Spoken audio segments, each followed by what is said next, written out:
안디옥 교회에 선자들과 교사들이 있으니 곧 바나바와 니겔이라는 시몬과 구레네 사람 누교와 분봉왕 헤롯의 젖동생 마나행과 및 사울이라.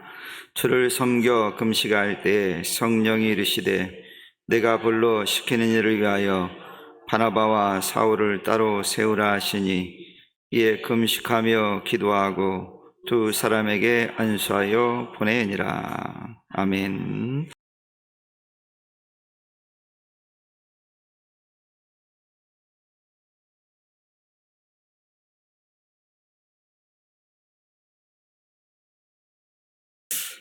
오늘은 전초기지라고 하는 말씀의 제목을 함께 말씀을 나눠보려고 합니다.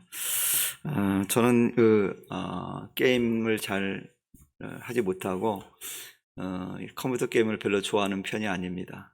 그런데 예전에 한참 유행했던 게임 가운데 지금도 여전히 하고 있는 것 같아요. 그리고 대회도 있었던 게임이 있는데 스타크래프트라고 하는 그런 게임이 있습니다. 이 게임을 이름을 줄여서 스타라고 이렇게 얘기하죠. 예전에 제가 대학생들을 사역할 때 대학생들이 이제 친구들한테 얘기할 때 이렇게 갑니다. 야, 스타 한번 하고 가자. 그러면 이제 PC방에 게임하러 가는 거예요. 그래서 아이들이 참 열심히 그 게임을 하더라고요. 제가 하도 궁금해서 그 게임을 구경한 적이 있습니다. 도무지 저는 이해할 수도 없고 잘 못하겠더라고요. 한 번도 해본 적이 없어요. 그래서 그 게임을 구경은 많이 했는데 그 게임을 한 번도 해본 적이 없습니다. 근데 그 게임은 정확하게 말하면 전쟁 게임이에요. 전쟁 게임. 이게 진지를 구축하고 또 공격자들이 공격을 하고 진지를 다 깨부시면 승리하는 거거든요. 근데 이 게임의 가장 기본이 뭐냐면 무조건 공격만 하면은 이길 수가 없습니다. 뭐 공격 아이템이 아무리 좋아도 이기지 못하는 경우들을 봤어요. 저는 할 줄 잘 모르지만 그래서 그 게임을 대해서 학생들에게 물어본 적이 있어요. 그랬더니 그 학생들이 가르쳐 주는데 이렇게 얘기하더라고요. 먼저 진지를 구축해야 된대요. 그리고 자신의 방어진을 잘 쳐놓고 충분히 방어가 준비되었다 싶을 때 공격력을 발휘해서 공격을 해야만이 이길 수 있다라고 얘기하더라고요. 이걸 통해서 아무리 공격력이 좋아도 방어할 준비가 되어 있지 않으면 승리하기 어렵다라고 하는 것을 제가 깨달았습니다. 그래서 얼마나 방어 진지를 구축하는 게 중요한가 하는 것을 제가 그 게임의 이야기를 듣고 깨달았어요. 그렇구나. 공격력이 뛰어나다고 해서 꼭 승리하는 게 아니구나 라는 그걸 깨달았습니다. 지금도 진행 중에 있지만 전 세계적으로 하는 축구 대회가 있습니다. 그래서 우리가 월드컵이라고 그러죠. 그래서 월드컵 아시아 지역 예선전이 지금 벌어지고 있습니다. 그런데 얼마 전에 이제 놀라운 일이 벌어진 사건이 하나 있습니다. 뭐냐면 최약체 팀이 최고로 강한 팀을 이기는 그런 경기를 했다고 하는 뉴스 보도를 본 적이 있습니다. 근데 그 뉴스의 보도 가운데 가장 핵심 인물이 누구냐면 한국 감독이에요. 그러니까 우리나라 팀 감독이 아니라 외국에 나가 있는 한국 팀 감독이야. 인도네시아 감독인 신태용 감독이 주목을 받았습니다. 그 전 게임만 해도 사표를 쓰게 해야 된다, 경질해야 된다 이런 뉴스가 나왔는데 갑자기 영웅이 돼가지고 난리가 났어요. 그 인도네시아 팀이 강팀을 꺾은 거예요. 그것도 2대0으로 한 골도 주지 않고 승리를 했습니다. 그런데 그 경기가 그러면 인도네시아가 압도적으로 공격으로 밀어붙였느냐? 그렇지 않아요. 압도적으로 공격을 당했습니다. 그런데 2대0으로 이겼어요. 여러분 이해가 되십니까? 근데 그 감독이 작전을 잘 짰어요. 왜냐하면 우리는 약체팀이기 때문에 같이 공격력으로 맞붙으면 이길 수 없다는 걸 알고 어때요? 수비전을 든든하게 지키고 난 다음에 역습을 한 게 역습. 그래서 잘하는 선수를 탁 위에 올려놓고 그냥 공을 팍 쳐주면 그 잘하는 선수가 가서 한 번 공격해서 골을 넣는 거예요. 그 2골을 넣은 거예요. 그리고 이긴 거예요. 좀 놀랍지 않습니까? 그걸 보면 제가 얼마나 수비가 중요한가라고 하는 것을 깨닫게 되었어요. 수비가 중요하구나. 그래서 졸지에 이 사람이 영웅이 돼버린 거예요. 거의 떨어질 뻔한 예선 경기 거의 떨어질 뻔한 팀을 다시 소생시켜서 가능성 있게 만들어 오는 거예요. 그러니 국민적인 영웅이 되었다라고 하는 뉴스 보도를 제가 봤습니다. 여러분, 이처럼 우리나라에도 백전백승했던 장군이 있습니다. 누구죠? 너무 잘 아는 이순신 장군입니다. 영화에 됐지만 이 이순신 장군은 세계 해전 역사상 단 한 번도 피하지 않은 전승의 장군이에요. 진 적이 없다라는 거예요. 대단하지 않습니까? 사람이 하다 보면 질 수도 있는 것인데 아무리 강팀이라 할지라도 지는 경기가 있는데 단 한 번도 진 적이 없대요. 다 이겼대요. 이것이 가능했던 이유가 뭘까요? 무조건 공격만 해서 그랬을까요? 그렇지 않아요. 여러분, 배의 숫자나 이런 것들을 볼 때 훨씬 불리한 상황이었어요.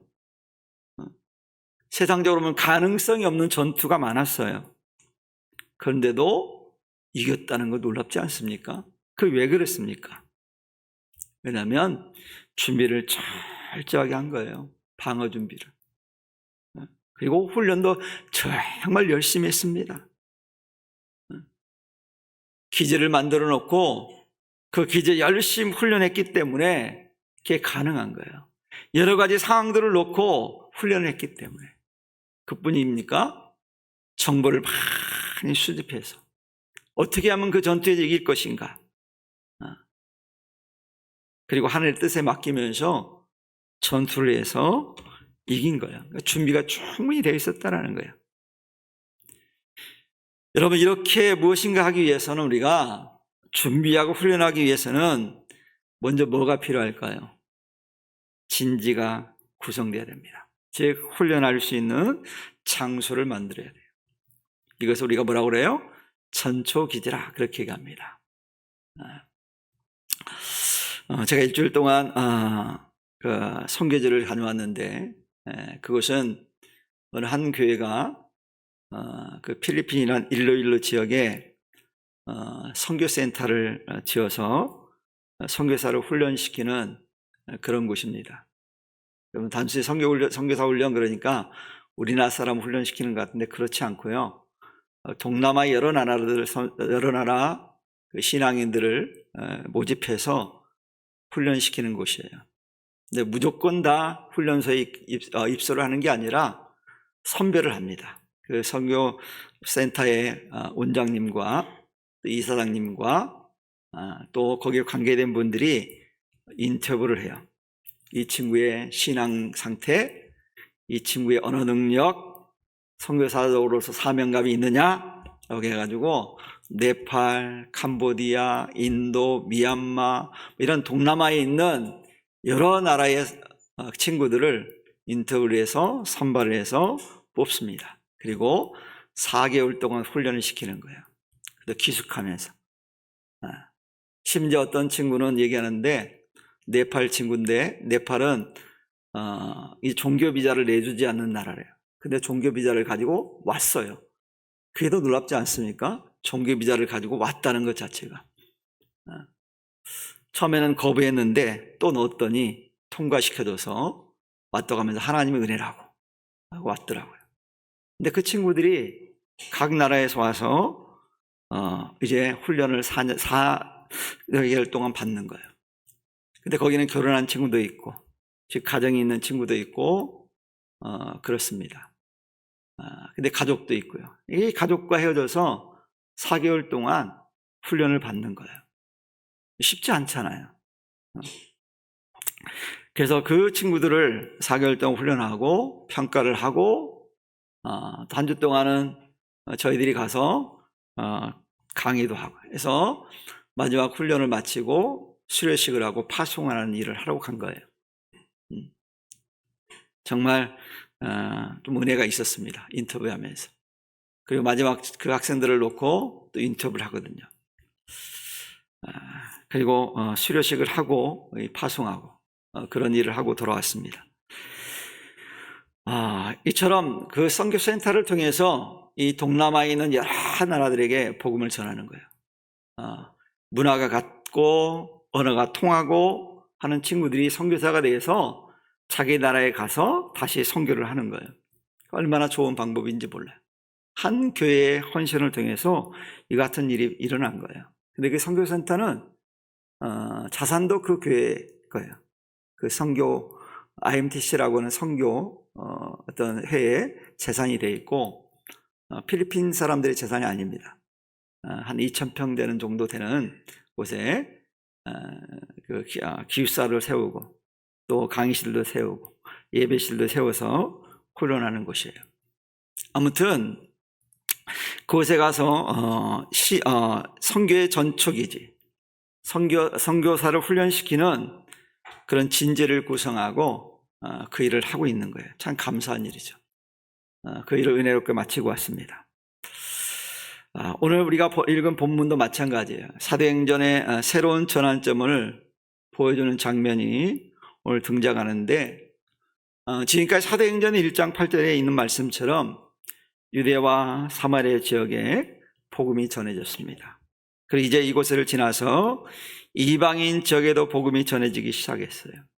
그런데 이 이방인 지역에 복음을 전하기 위해서는 뭐가 필요할까요? 선교 본부가 필요합니다. 즉 선교 진지가 필요했다는 거예요. 그곳이 바로 오늘 본문에 등장하는 어디입니까? 안디옥 교회예요. 안디옥. 선교적인 관점에서 볼 때 지금까지 예루살렘 교회를 중심으로 사역이 이루어지고 있었습니다. 하지만 이제 그 중심이 안디옥 교회로 옮겨지고 있는 거예요. 당시 로마 제국에 3대 도시가 있습니다. 이 3대 도시는 로마, 알렉산드리아, 안디옥이었어요. 그 가운데 하나가 바로 오늘 본문에 등장하는 바로 안디옥이라는 곳이에요. 당시 안디옥은 예루살렘보다 정치, 경제, 문화적인 면에서 예루살렘을 훨씬 능가하는 그런 도시였어요. 그러니까 사람들이 얼마나 붐비겠습니까? 각 나라의 사람들도 붐볐을 거 아니에요. 많은 민족이 모이는 곳이기도 하죠. 이런 면에서 볼 때 주님께서 안디옥을 이방인 지역에 복음을 전하는 전초기지로 삼은 것은 너무도 당연한 거예요. 그리고 주님은 이곳에 말씀을 전하는 데 탁월했던 바울과 1호의 사람이었던 바나바를 보내셔서 훈련을 하고 준비시키셨어요. 이런 배경을 통해서 안디옥 교회가 엄청난 부흥이 일어납니다. 이처럼 안디옥 교회는 복음을 땅끝까지 전할 수 있는 선교 기지로서의 힘을 가지게 되었다는 얘기예요. 즉 이방인 지역에 복음을 전하는 기틀을 마련한 것이죠. 우리 하나님 항상 복음을 전하기 위해서 준비하시는 분이 우리 하나님이시거든요. 제자들을 복음의 사역자로 삼기 위해서 우리 주님은 제자들을 부르시고 그들을 훈련하셨습니다. 훈련시키셨죠. 그러니 내가 우리 가정에 처음 예수를 믿게 된다면 하나님이 나를 훈련시킬 수 있어요. 그 훈련시키는 이유는 나를 쓰시겠다고 하는 하나님의 계획이 포함되어 있는 거예요. 우리가 깨달아야 돼요, 그것을. 그리고 어떻게 했습니까? 그들에게 능력을 주셔서 복음을 전하도록 하시잖아요. 그래서 하나님께서는 이 안디옥이라는 지역에 교회를 세우고 안디옥 교회를 통해서 복음을 전할 수 있도록 많은 일꾼들을 훈련시키시고 준비하셨다는 사실이에요. 그래서 오늘 본문은 이런 안디옥 교회가 어떤 교회인지에 대해서 소개를 해주고 있습니다. 먼저 안디옥 교회는 오늘 말씀에 있는 것처럼 일꾼들이 많은 교회였어요. 1절 말씀에 보면 안디옥 교회는 선지자들과 교사들이 있었습니다. 그들은 바나바, 또 니게르라고 하는 시므온, 구네레 사람 누기요, 헤로드 젖동생 마나엔, 그리고 바울이에요. 여기서 흥미로운 것은 이들의 출신 성분과 인종적인 배경이 전혀 다른 사람이었다는 것이죠. 심지어는 왕족도 있어요, 왕족. 이런 안디옥 교회의 모습을 보면서 하나님께서 이것을 통해 다양한 민족, 다양한 사람들에게 복음이 전해진다는 사실을 이제 잘 말씀해 주고 있어요. 그래서 주님께서는 이런 사람들을 준비시킨 거예요. 왜냐하면 다양한 문화잖아요. 그들에게 전해야 되잖아요. 여러분, 우리가 문화가 다르고 언어가 다르면 그 사람을 이해하기가 쉽지 않습니다. 시간이 많이 필요하거든요. 제가 만난 선교사님들 가운데는 그 나라 사람들처럼 행동하고 말하고 음식 습성도 그렇게 돼 있어요. 그 한국에 오면 한국 음식이 잘 안 맞대요. 그만큼 그 나라의 풍습과 문화와 언어와 모든 것에 적응이 돼 있는 사람이에요. 그러니까 가능한 거예요. 놀랍지 않습니까? 제가 회에 선교제 갔다 오면 가장 힘든 게 먹는 거거든요. 제가 의외로 까다롭거든요. 그래서 아주 힘듭니다. 그래서 많이 안 먹으니까 누가 우리 권사님 저보고 살이 빠졌다고 그러더라고요, 얼굴에. 맞을지도 몰라요. 잘 많이 안 먹었으니까. 근데 선교사들은 보면, 제가 만난 선교사들은 너무 탁월한 선교를 하고 계신 분들을 만나면 그분들은 그들의 문화와 음식과 모든 것이 적응되어 있어요. 그래서 길거리 같이 가다 보면 그 사람은 그 나라 사람 같아요. 하자는 하나님 이처럼 그들을 준비시키거든요. 이런 것처럼 우리 교회가 다양한 성격과 성품과 다양한 사람들이 있다고 한다면 복음을 전하는데 단점일까요? 장점일까요? 장점입니다. 장점이에요. 왜냐하면 다양한 사람들에게 복음을 전할 수 있잖아요. 내가 이해해야지, 상대방을 이해해야지 복음을 전할 수 있어요. 그 사람을 모르고 이해할 복음을 전하기 어렵거든요. 이런 복음을 전할 때는 공감대가 형성되어 동질감이 있어야 쉽게 접근하고 복음을 전할 수 있습니다. 동질감이 없거나 전혀 공감대 형성되지 못하면 복음 전하기가 어려워요. 그래서 여러분, 아이들에게 복음을 전하면 아이들의 눈높이로 복음을 전해야 되거든요. 그래서 아이들을 이해하지 못하면 그들에게 복음을 전하지 못해요. 제가 예전에 데리고 있었던 그 전사님 가운데 지금 목사님 됐지만 이분은 아이들을 대하는데 탁월했어요. 그래서 이 친구는 토요일 날이면 교회 와가지고, 그때는 학교가 토요일 날도 할 때니까 토요일 날 와가지고 학교 앞에 가가지고 그 아이들 대상으로 복음을 전하는 거예요. 그러니까 애들이 오는 거예요. 복음을 듣고. 그럼 이 전사님이 설교를 탁월하게 했느냐? 설교는 진짜 못해요, 제가 봐도. 그런데 복음을 전하는 건 아주 탁월했어요. 하나님이 그를 통해 그래서 아이들을 붙여주더라. 주일학교가 부흥되는 거예요. 왜요? 복음이 타고나니까 전하는 게. 왜요? 아이들을 이해하는 거예요. 그래서 공감대를 형성하지 못하면 복음 전하기가 어려워요. 그래서 안디옥 교회는 다양한 인종, 다양한 종류의 사람들이 존재했어요. 그런데 놀라운 것은요, 안디옥 교회는 다툼이 일어나지 않았어요. 하나님 놀라운 역사가 일어나는 것은 그들이 주님의 이름으로 모였기 때문이에요. 다양한 사람들이 모이고 다양한 인종들이 있었지만, 다양한 생각을 가진 사람들이 있었지만, 예수님을 전해야 한다는 공동 목표의식을 가지고 있었기 때문에 그런 다툼이라는 게 존재하지 않았어요. 반면에 고린도 교회는 어땠습니까? 정말 은혜가 충만했고 은사가 강력하게 임했음에도 불구하고 많은 다툼이 일어났잖아요. 왜요? 자기 것을 주장하다 보니까 그랬잖아요. 근데 안디옥 교회는 달랐어요. 그래서 안디옥 교회가 쓰임받은 거예요. 우리 교회 이렇게 쓰임받기를 축원합니다. 그래서 바울이 로마서 12장 5절에 이렇게 말씀했어요. 이와 같이 우리 많은 사람이 그리스도 안에서 한 몸이 되어서 서로 지체가 되었느니라 라고 말씀하고 있어요. 우리 그리스도인들을 걸어서 어떻게 됐다고요? 한 몸이 되었다고. 한 몸이 다투면 병이 들 수밖에 없잖아요.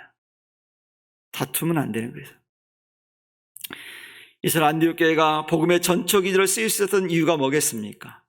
다양한 인종적 배경과 다양한 출신 배경을 가진 사람들 모였음에도 불구하고 예수님 안에서 하나가 되어서 교인들을 가르치고 돌보며 교회를 성장시켰기 때문에 다툼이 일어나지 않는 거예요.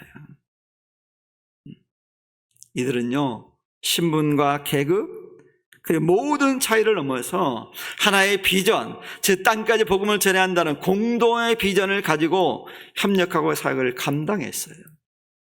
조금 전에 말씀드렸듯이 왕족도 있었고 농부도 있었고 다양한 사람들이 모였음에도 불구하고 이 공동 비전을 가지고 있었기 때문에, 이 공동 비전을 가지고 협력했기 때문에 놀라운 일이 벌어졌다는 거예요. 자신의 이권을 주장하지 않았을 뿐만 아니라 복음을 위해 자신들의 것들을 그들이 포기했기 때문에 가능한 거예요.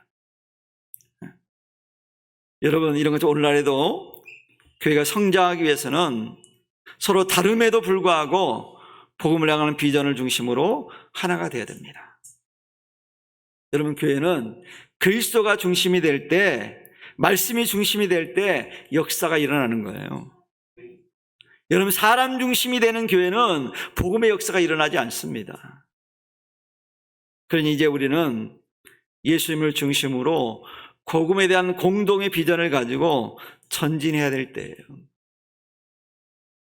그러므로 우리 교회가 이 안디옥과 같은 그런 선교적 기지가 될 수 있는 아름다운 교회가 될 수 있는 우리 성도들이 될 수 있기를 주님의 이름으로 축원합니다. 그럼 하나님께서 은혜를 부어주실 거예요. 우리 하나님은 째째한 하나님이 아니잖아요. 하나님 나라의 창고는요, 무한대입니다. 무한대. 하나님께서 부어줄 준비를 충분히 하고 있어요. 그러니까 우리가 흘려보내면 하나님께 반드시 더 채워주실 거예요. 그럼 여러분 어떻게 해야 되겠습니까? 흘려보내야죠. 이 흘려보내는 은혜가 우리 성도들의 가정에, 우리 교회에 충만하게 임할 수 있기를 다시 한번 주님의 이름으로 축원합니다. 여러분, 안디옥 교회는 또 주를 섬겨 금식하며 기도하는 교회였어요. 여기서 섬겨라는 헬라어 단어를 보니까 네이툴게오라고 하는 단어를 사용했는데요, 이 단어의 의미가 예배, 순종, 구제의 뜻입니다. 한마디로 말하면 예배의 삶을 살았다는 거죠. 그래서 주를 섬겨 금식했다고 하는 말은 영적으로 주님을 예배하고 순종함으로 이 세상의 것들을 끊어버리고 그 심령을 깨끗이 해서 단순한 마음으로 오직 주님만을 바라보며 금식했다는 말이에요. 내게 유익이 되지 않는 것, 주님에게 유익이 되지 않는 일이라고 한다면, 믿음 생활하는데 유익이 되지 않는 것이라고 한다면, 신앙 생활하는데 유익이 되지 않는 것이라고 한다면 단호하게 버렸다는 거예요. 이런 믿음의 자세가 우리에게 필요해요. 어떤 분들은 성경에 그대로 그 얘기가 없잖아요. 그런 분들이 있어요. 잘못을 하면서. 성경에 그 얘기가 없어도요, 성경은 그걸 말하고 있거든요. 주님께 영광이 되지 않으면 끊어야 될 거 버려야 되는 거거든요. 그것이 내가 하는 것이, 내가 먹는 것이 하나님께 유익이 되지 않는 거라면 끊어야 되거든요. 바울이 그랬잖아요. 심지어 먹는 것도 복음에 유익되지 않는다고 한다면 먹지 않겠대요. 심지어 고기도 먹지 않겠대요. 고기가 얼마나 우리에게 영양가를 공급해 주는 겁니까? 그런데 주님의 영광이 가려지는 일이라고 한다면, 내가 고기 먹는 것 때문에 사람들이 시험에 든다고 한다면 그것도 먹지 않겠다는 거예요. 성경에 고기 먹지 말란 말 없거든요. 바로 안디옥 교회가 그랬다는 거예요. 주님께 영광이 되지 않는 일을 한다면 버렸다는 거예요. 이런 버림의 은혜가 우리 성도들에 있기를 축원합니다. 이들이 이제 금식하며 기도할 때 이방인 선교에 대한 비전을 발견합니다. 그리고 그 사역을 감당할 수 있는 능력을 공급받았어요. 이처럼 안디옥 교회는 사람의 생각이나 방법이 절대로 기도보다 앞서지 않았다는 거예요. 대부분 많은 사람들이 자기 계획을 앞세우거든요. 자기 방법을 앞세우거든요. 하다가 안 되면 그때 하나님 앞에 무릎 꿇거든요. 근데 안디옥 교회는 그렇지 않았다는 거예요. 먼저 기도했다는 거예요. 그들은 모든 것을 기도로 시작해서 기도로 마쳤어요.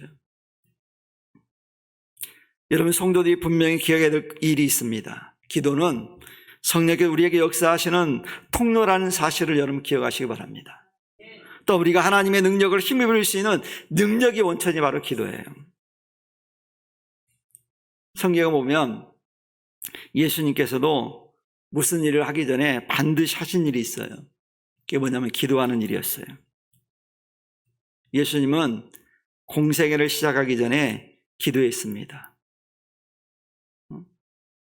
제자들을 부르시기 전에도 주님은 기도하셨어요.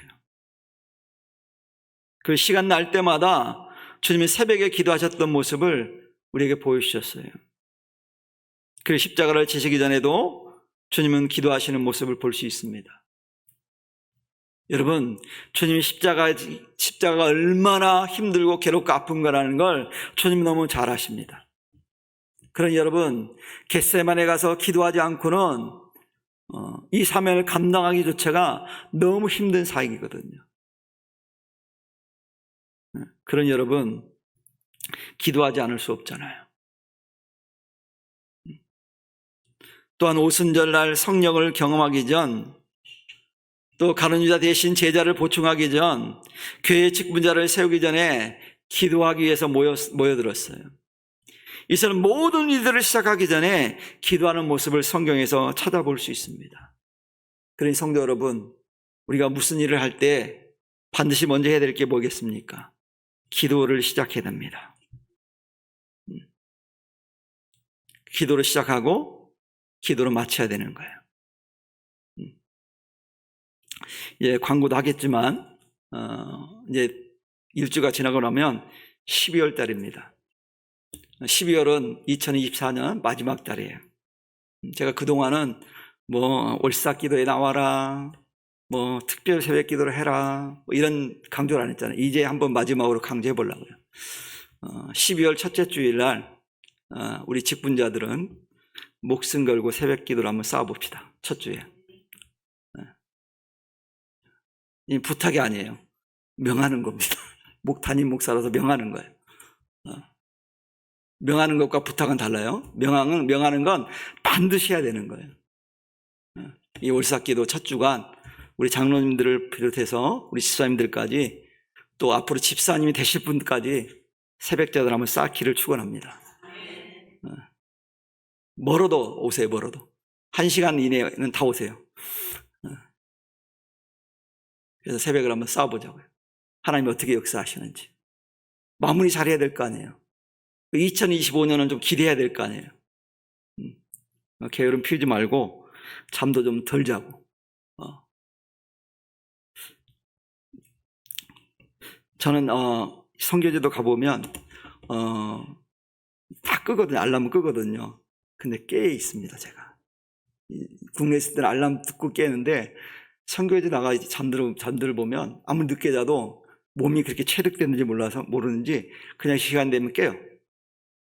그래서 기도하게 돼요. 자동적으로. 우리가 기도하는 그런 한 주간이 됐으면 좋겠어요. 그래서 주일날 12월 1일이 주일입니다. 주일부터 딱 얼마나 이번에 기회가 좋은지 몰라요. 일주일 첫날이 주일이거든요. 일주일 첫날부터 언제까지만? 금요일까지만. 이왕이면 금요 기도까지 오시면 더 베스트고, 금요 기도까지 한번 우리가 열심히 한번 우리가 기도를 한번 쌓아보는 그런 시간 되기를 축원합니다. 이처럼 여러분 기도하는 곳에는요 성령이 임하게 되어 있어요. 하나님 능력이 임하게 되어 있어요. 여러분 안디옥 교회 이 같은 하나님에 대한 열정으로 말미암아 이방이라는 복음의 전초기대 역할을 잘 감당하게 되었던 이유가 뭐겠습니까? 기도하는 교회였기 때문이에요. 우리 교회가 그런 기도하는 교회가 되어서 이 사명을 감당할 수 있는 은혜가 있기를 축원합니다. 그래서 우리 교회가 부흥을 기대한다면, 부흥하기를 원한다면 가장 먼저 뭐예요? 기도 부흥의 운동이 일어나야 돼요. 제가 12월 첫 주에 안 나오는 분들은 우리 교회 부흥을 원하지 않는 분으로 제가 생각하겠어요. 저분은 우리 교회 부흥을 원하지 않아, 이렇게 생각할 거예요. 그러니까 부흥을 원하시면 다 새벽에 나옵시다. 부흥을 우리가 원해야 되거든요. 내 개인적 신앙 부흥도 돼야 되잖아요. 교회 부흥뿐만 아니라 기도할 때 교회도 부흥하지만 내 심령의 부흥도 일어나거든요. 그래서 12월 첫째 주일은 라이브 방송 안 할 겁니다. 선언하는데 새벽 기도 라이브 방송 전혀 안 할 거니까 교회 나오시는 분들만 참여할 수 있어요. 라이브 안 할 겁니다. 그러니까 혹시 꼭 나오고 싶은 분들은, 몸이 편해 나오고 싶은 분들은 어떻게 해야 될까요? 부탁을 하세요. 같이 카풀해가지고 오세요. 그래서 은혜 받는 시간 되기를 축원합니다. 여러분 복음은요 기도하는 백성들을 통해서, 기도하는 성도를 통해서 역사가 일어나게 되어 있어요. 기도하지 않는 교회, 기도가 식어버린 교회를 통해서는 복음의 능력이 나타나지 않습니다. 그럼 우리 교회가 부흥을 원한다면, 복음이 전해서 부흥을 기대한다면 기도하는 성도 되기를 축원합니다. 그래서 여러분 이 기도하는 일에 동참할 수 있기를 축원합니다. 그래서 기도할 때 분명히 하나님께서는 기적을 보여주실 거예요. 지금이 사실 기도할 때거든요. 무엇을 위해서요? 교회를 위해서, 이 나라 민족을 위해서, 여러분 가정을 위해서, 이웃에 죽어가는 영혼들을 위해서, 여러분 가정에 죽어가는 영혼들을 위해서 기도할 때이지 않습니까?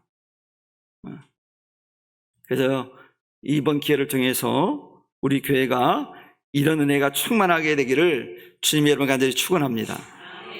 그리고 안디옥 교회는 주님의 뜻에 전적으로 순종하는 교회였어요. 안디옥 교회는 세워진 지 1년밖에 안 되는 교회입니다. 그런데 주님께서 바나바와 사울을 선교사로 따로 세워서 보내라고 말씀해요. 안디옥 교회는 세워진 지 1년밖에 되지 않았기 때문에 지도자가 절대적으로 필요한 교회였어요. 교회 여건상 바나바와 사울을 보낼 만한 상황이 아닙니다. 1년밖에 안 됐다니까요. 그런 여러분 안디옥 교회 입장에서 현실적으로 보면 바나바와 사울을 보낼 만한 상황이 전혀 아니에요. 그런 여러분 그 명에 대해서 현실적으로 보면 거부할 수 있는 이유가 너무 많았어요. 그러나 그들은 자신들이 이해가 가지 않는 명령이었지만 하나님께서 명하신 명령이기 때문에 즉시 순종하는 모습을 보였다는 사실이에요. 여러분 우리 하나님이 뭐라고 말씀합니까? 순종이 제사보다 낫대요. 순종함이 예배 드리는 것보다 낫다라고 말씀하고 있어요. 여러분 이 말씀은 무슨 의미입니까? 아무리 아름답고 화려하고 멋진 예배를 드린다 할지라도 순종하지 않으면 아무것도 아니라는 얘기입니다. 여러분 멋진 오케스트라가 나와서 연주를 하고 멋진 성가대가 나와서 찬양을 부른다 할지라도 순종하지 않는 것은 아무런 의미가 없대요. 여러분 이사야 선지자는 이사야 1장 19절을 통해서 말씀합니다. 너희가 즐겨 순종하면 땅의 아름다운 소산을 먹을 것이라고 말씀하고 있어요. 이게 하나님께서 약속하신 약속의 말씀이에요. 그럼 이 믿음 가지고 우리가 기도할 때 이런 기적을 맛볼 수 있을 거예요. 여러분, 12월 첫째 주는 안 나온 사람들에게 손해가 될 줄 믿습니다. 나온 사람만이 하나님 주시는 그 복을 누릴 줄 믿습니다. 그렇다고 하나님 복이 전혀 못 받는다는 그 뜻이 아니에요. 더 충만하게 복을 누린다라는 거예요. 그리고 하나님은 있는 것에 더하여 주시는 은혜가 있거든요. 그리고 로마서 5장 19절에 말씀하기를 한 사람의 순종치 아니함으로 많은 사람이 죄인 된 것까지 한 사람의 순종함으로 많은 사람이 의인이 됐다고 말씀하잖아요. 이 한 사람의 순종이 얼마나 중요한지 몰라요. 그래서 안디옥 교회는요, 놀라운 결단한 거예요. 왜? 하나님 말씀이 임하니까 그 말씀대로 순종하고 결단하고 희생했어요. 이런 희생과 결단이 없었다고 한다면 이방인 지역의 복음 전파 역사는 순종하는 다른 교회를 통해서 일하셨을 거예요.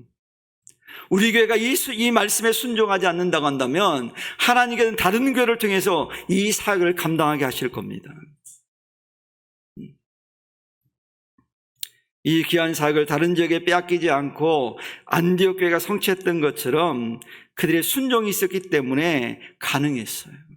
우리 교회가 순종함을 통해서 하나님 앞에 귀하게 쓰임받는 교회와 성도 되기를 축원합니다. 안디옥 교회는 자신들의 처지 생각하기보다는 성령님의 음성에 민감했어요. 복음의 열정을 가지고 있었어요.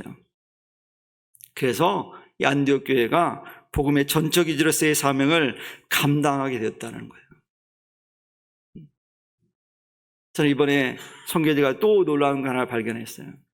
이 필리핀 사람들이, 아이들이, 청년들이 농구를 어마어마하게 좋아합니다. 어마어마하게. 근데 일로일로 지역에 국제 극약의 농구장이 없어요. 근데 김포 승부원교회라고 하는 그렇게 크지 않는 교회예요.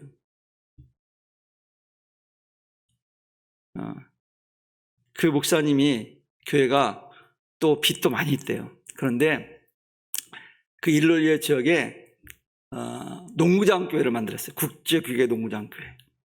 그래서 모든 시설을 갖춰놨어요. 지금 짓고 있는 중이에요. 우리랑 같이 활동하는 목사님이신데, 그래서 우리가 물어봤어요. 이해가 하는데 얼마 드냐? 그랬더니 30억인데 30억. 놀라지도 않네요. 30억 별로 안 나. 우리 성도들이 돈이 많아가지고 놀라지도 않아. 30억 드네. 성도들이 매달 한 번씩 첫째 주일이면 그곳에서 기도한대요. 자비량으로 가서. 왜요? 그 아이들의 영혼을 위해서. 그래서 아이들이 농구 코트가 있는 곳이면 막 아이들이 엄청나게 온다는 거예요.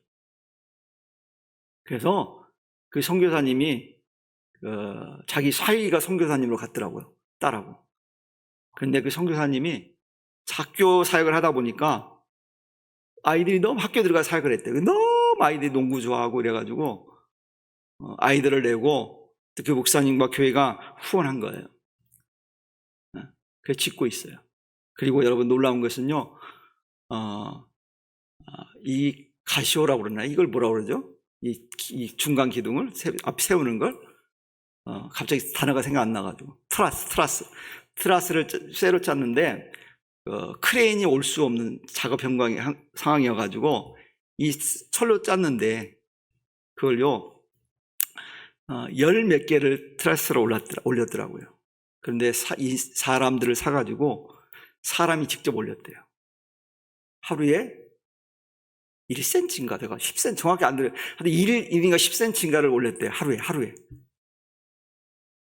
하나 올리는데 30일 걸렸대요. 하나 올리는데. 사람이. 근데 사고 없이 다 올렸어요.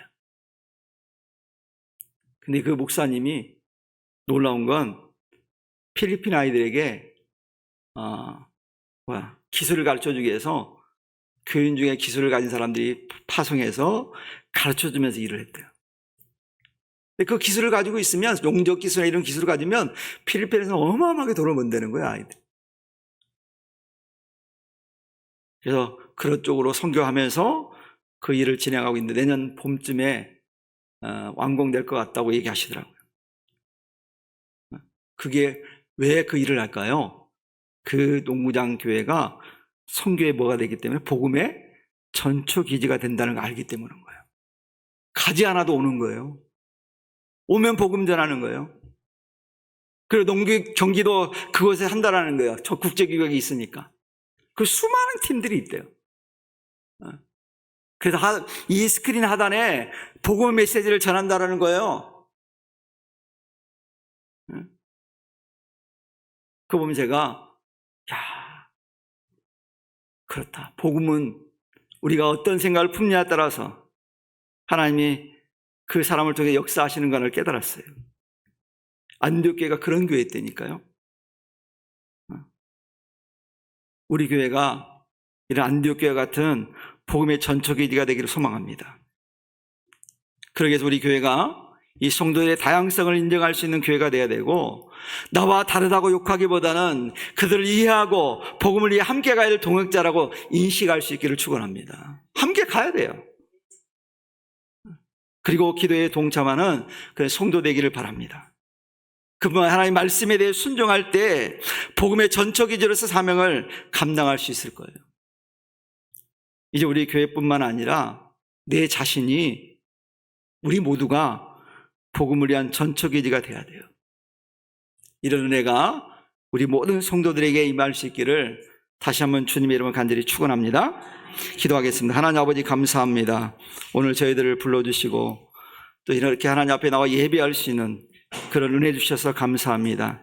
이 은혜를 우리가 기억하고 은혜 가운데 거하게 하시고, 특별히 저 사람 부평성산의 모든 성도들이 정말 주님이 우리를 위해서 십자가에 죽으신 것처럼 과연 우리가 무엇하게 원하시는지를 깨닫고 이제 주님을 위해서 헌신자로 설 수 있는 귀한 심령들 되게 하여 주옵소서.